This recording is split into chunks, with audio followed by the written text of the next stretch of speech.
बच्चों Gauss theorem एक ऐसा टूल है जो बहुत इजीली फ्लक्स को फाइंड कराता है। फ्लक्स को फाइंड कैसे कराएगा? अलग अलग शेप्स होंगी, उन शेप के थ्रू जो भी फ्लक्स पास हुआ, टोटल फ्लक्स हुआ, इलेक्ट्रिक फील्ड लाइंस पास होती है और इलेक्ट्रिक फील्ड लाइंस के कलेक्शन को हम लोग फ्लक्स बोलते हैं।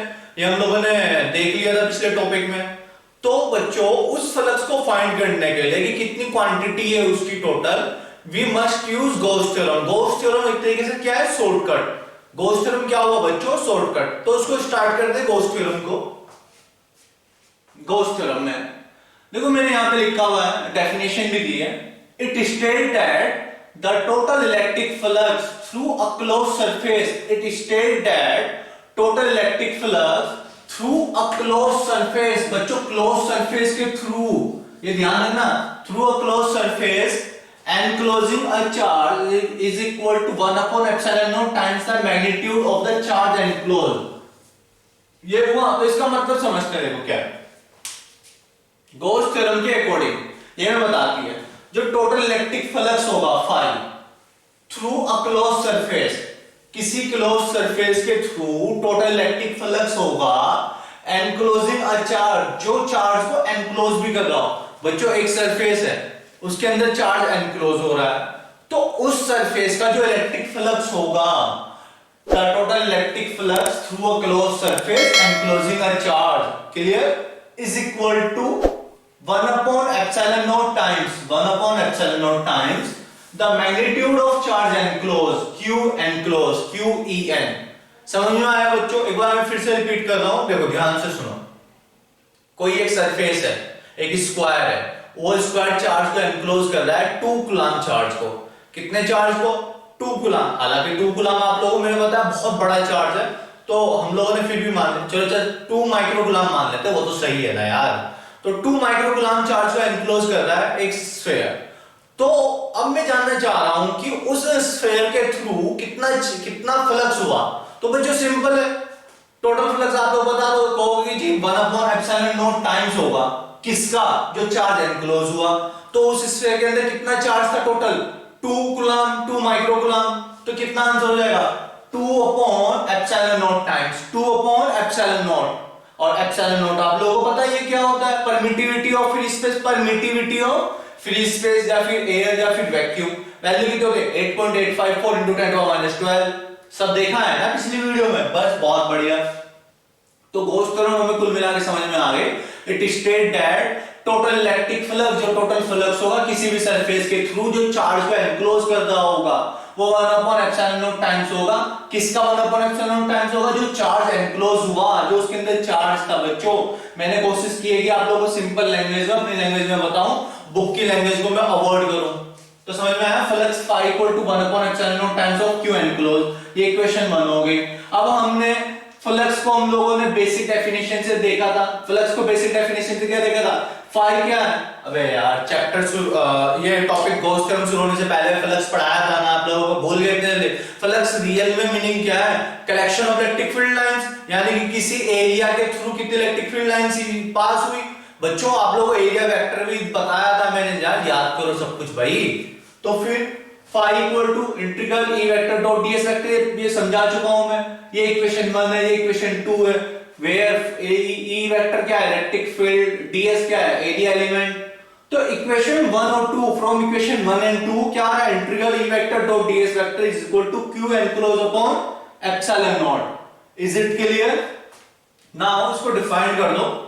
डिफाइन ऐसे किया गया है, if a close surface enclose a charge, अगर कोई एक क्लोज सरफेस चार्ज को एनक्लोज कर दी है बच्चों, then surface integral of electric field, then surface integral of electric field over the closed surface is equal to 1 upon epsilon naught times the charge enclosed। कहने का क्या मतलब है? अगर कोई क्लोज सरफेस चार्ज को एनक्लोज कर दिए, चार्ज को कवर कर दिए कोई क्लोज सरफेस, तब क्या होगा? सरफेस इंटीग्रल, ये सरफेस इंटीग्रल है इलेक्ट्रिक फील्ड का क्लोज सरफेस के अक्रॉस, तब वो किसके इक्वल होगा? Is equal to 1 upon epsilon not times of q enclose. ये क्लियर हुआ बच्चों गॉस थ्योरम? अच्छा गॉस थ्योरम में कुल मिला के समझ में आ गया हमें कि सिर्फ एक ही चीज है चार्ज एनक्लोज जितना हुआ उसका 1/ε0 टाइम्स होगा। अच्छा मैं आप लोगों को 2-3 नोट दिखाता हूँ। नोट क्या है, बेसिक न्यूमेरिकल है वो 2-3, उनके थ्रू आप लोगों को बहुत सारे कॉन्सेप्ट्स क्लियर होंगे। उससे पहले गॉस थ्योरम के हम लोग प्रूफ देख लेते हैं। गॉस थ्योरम का प्रूफ क्या है? गॉस थ्योरम के प्रूफ में बच्चों सबसे पहले स्फीयर कंसीडर कर लेते हैं, कोई भी रैंडम शेप ले सकते हैं ताकि हम लोग ये प्रूफ कर पाए। देन जब ये स्फीयर लिया तो यहाँ पे मैंने centre point origin centre point बोल दो उसका, सेंटर इस स्फीयर का वो O है, उस पे Q चार्ज एनक्लोज है, रखा हुआ है, Q चार्ज सिचुएटेड है। दैट मींस इस स्फीयर ने, इस शेप ने Q चार्ज को एनक्लोज किया। ये क्लियर हो गया। अब इस सेंटर से लेके किसी भी पॉइंट पे स्फीयर के, तो उसी को तो रेडियस बोलते हैं, तो वो रेडियस कितनी है? Small r। ये पॉइंट कौन सा है? P point. उसके थ्रू इलेक्ट्रिक फील्ड कितनी पास हो रही है? E vector. इलेक्ट्रिक फील्ड कितनी है वहां पे? E vector. ये क्लियर हुआ। कुल मिला के में क्या प्रूफ करना है? फ्लक्स को प्रूफ करना है। कितना प्रूफ करना है? Q upon epsilon naught, Q enclose upon epsilon naught, ये प्रूफ करना है। तो बच्चों ये थ्योरी मैंने लिख भी दी है। Consider that a point charge Q is situated at the center of a sphere of radius r। आप लोग देख रहे हो, मैं ट्राई कर रहा हूं यहाँ पे बच्चों आप लोगों के लिए कि सब कुछ ही आप लोगों को मैं अपनी लैंग्वेज में लिखाऊं और बुक से बचा के चलो आप लोगों को। मतलब सिलेबस तो बुक का ही है, ऐसा नहीं कि मैं बुक का से बाहर पढ़ा दूंगा, सिलेबस बुक का ही हो, पर उस चीज को मैं अपने अकॉर्डिंग बिल्कुल सिंपल लैंग्वेज में कन्वर्ट कर लूं और आप लोगों को कोई प्रॉब्लम ना हो उसको समझने में, उसको देखने में, उसको लिखने में, उसको याद करने में और एग्जाम में फिर मार्क्स गेन करने में। सिंपल यार। तो E वेक्टर क्या है? Electric field at point P। उस P पॉइंट पे E वेक्टर क्या है? Electric field. अच्छा तो यहां पे बच्चों अगर मैं अकॉर्डिंग टू कूलॉम्स लॉ की बात की जाए, कूलॉम्स लॉ में हम लोगों ने फोर्स निकाला था और force upon charge is equal to electric field. तो E वेक्टर की मैं अगर बात करूं तो कितनी वैल्यू आएगी? 1/4 पाई epsilon naught Q upon r square. बच्चों वेक्टर है, डायरेक्शन शो करनी पड़ेगी ना, r क्या है? ये इसकी, इस रेडियस की जो डायरेक्शन मैंने ऊपर ले ली, r क्या है? यहां कोई डाउट है क्या? नहीं है, बहुत बढ़िया। अच्छा ये r क्या है यार? अच्छा 11th में क्यों गड़बड़ करते हो? देखो गड़बड़ हो रही है ना 11th की वजह से। r क्या है? आप लोगों को मैंने पहले बताया और मैं बार बार रिपीट करता रहता हूं, वेक्टर्स तो हमें आने चाहिए क्लास 11th का। r क्या है? यूनिट वेक्टर है, यूनिट वेक्टर क्या है बच्चे? r क्या है? Unit vector. क्या शो करता है? डायरेक्शन शो करता है। यूनिट वेक्टर्स को क्यों यूज किया जाता है? ताकि डायरेक्शन शो कर पाओ। इसका मैग्नीट्यूड कितना होगा? इस r वेक्टर का मैग्नीट्यूड कितना होगा? 1। यूनिट वेक्टर का, अबे यार यूनिट वेक्टर का मैग्नीट्यूड 1 ही तो होता है। ये यूनिट वेक्टर हम लोगों ने पढ़े थे क्लास 11th में डायरेक्शन शो करने के लिए।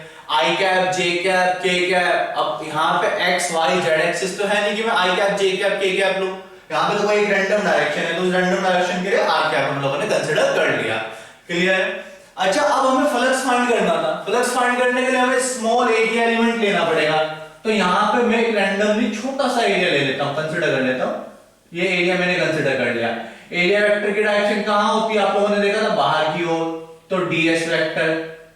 बच्चों में इससे ऐसे बाहर तो निकाल के दिखा नहीं सकता वीडियो में, तो ये मैंने इसलिए ऊपर की ओर दिखा दिया। क्लियर? ds वेक्टर ऊपर की ओर। तो यहाँ पे एक लाइन लिख लेते हैं, बिकॉज सीबीएसई को थ्योरी चाहिए होती है, वो लाइन लिख लेते हैं, consider a small area element ds, consider a small area element ds vector around the point P, around the point P, around the point P। बच्चों यहां तक आप लोगों को आया या नहीं आया? अगर जहां भी प्रॉब्लम आ रही हो ना, आप लोग वीडियो को फिर से रिपीट करो या फिर कमेंट सेक्शन में कमेंट लिख के बोलो। ठीक बच्चों? देन अब देख लेते हैं फ्लक्स क्या होगा। Flux d5।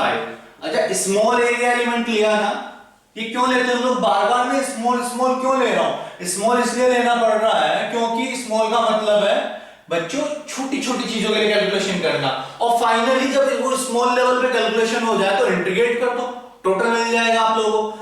कैलकुलेशंस सिंपल करने के लिए, मिस्टेक्स को, एरर्स को कम करने के लिए, इसलिए स्मॉल एलिमेंट्स लिए जाते हैं। क्लियर? तो d फाई इक्वल टू क्या होगा, integral e vector dot ds vector. तो e vector value 1 upon 4 pi epsilon naught q upon r square r cap dot ds vector.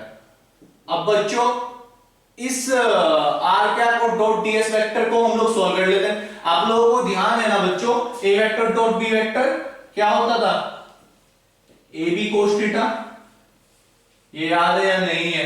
Clear है ना कि a का मैग्नीट्यूड b मैग्नीट्यूड और उसके बीच के डायरेक्शन। तो बच्चों यहाँ पे r यूनिट वेक्टर है जो उसका मैग्नीट्यूड कितना है 1, तो यहां पे मैं कितना लिखूं, यहां पे मैं कितना लिखूं 1 ds।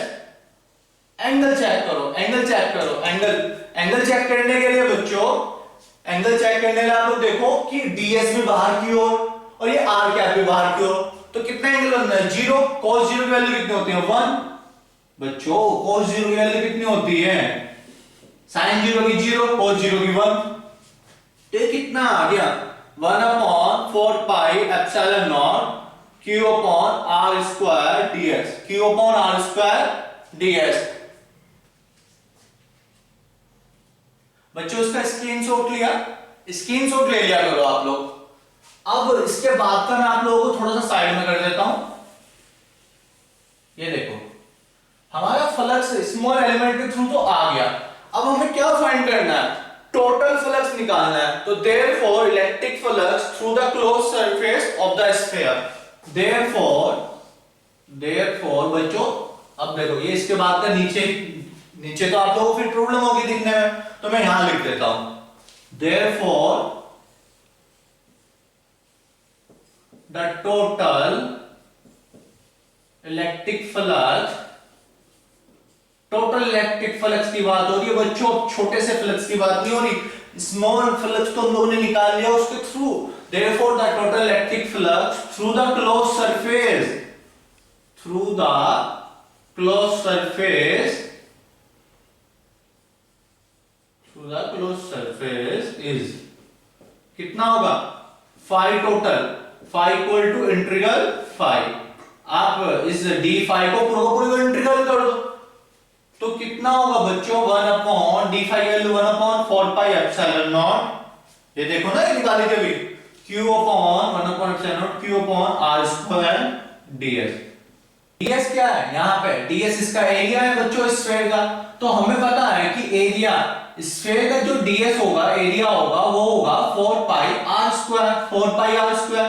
तो फाई की वैल्यू कितनी हो जाएगी बच्चों 1 upon 4 pi epsilon naught q upon r square into 4 पाई r स्क्वायर। अब देखो 4 पाई से 4 pi cancel out, r square से r स्क्वायर कैंसिल आउट, तो क्या बचा यहाँ पे, ऊपर बचा q और नीचे बचा एप्सिलॉन नॉट। तो फाई की वैल्यू कितनी हो जाएगी q upon epsilon not. Clear बच्चों, यही तो गॉस थ्योरम का प्रूफ था यार, सिंपल तो था, ज्योमेट्रिक चीज आती है। अबे एरिया तो पता होगा ना स्फीयर का, 4 पाई r स्क्वायर होता, तो phi equal to q upon epsilon naught, proof हो गया, बस सिंपल है गॉस थ्योरम। अब हम लोग गॉस थ्योरम समझ चुके हैं कुल मिला के। अब कुछ नोट्स देखेंगे, फिलहाल आप लोग इसका स्क्रीनशॉट लो और इसको नोट करो।